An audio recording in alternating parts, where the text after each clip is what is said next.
So guys, in my recent video, I shared a full tutorial on how to use MegaBasterd in detail. And in this one, I just want to clear your concept about proxies that come with a username and password. Basically, the authentication-based paid proxies. These proxies are usually paid, but I grabbed a few from a demonstration website just to show you how the format works. I'll mention the site name in the pinned comment if you want to check it out. Once you sign up using your email, they give you 10 free proxies that support HTTP, SOCKS5, and a few other types as well.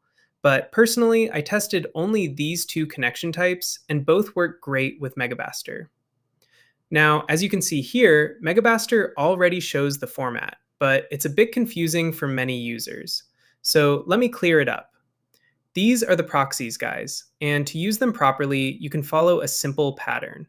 For HTTP, or SOCKS5, since both of these work well with the tool.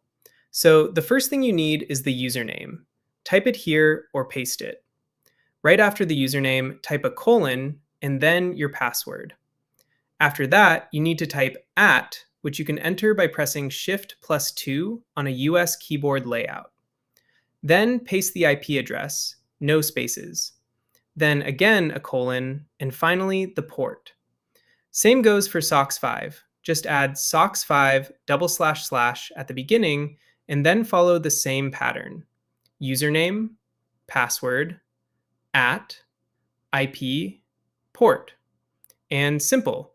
Let me just clear the other tags because those are only for demonstration. Now paste both formats inside MegaBasterd and you're good to go. For the next video, I already covered how to get free non-authentication proxies and how to use them to download files through MegaBasterd.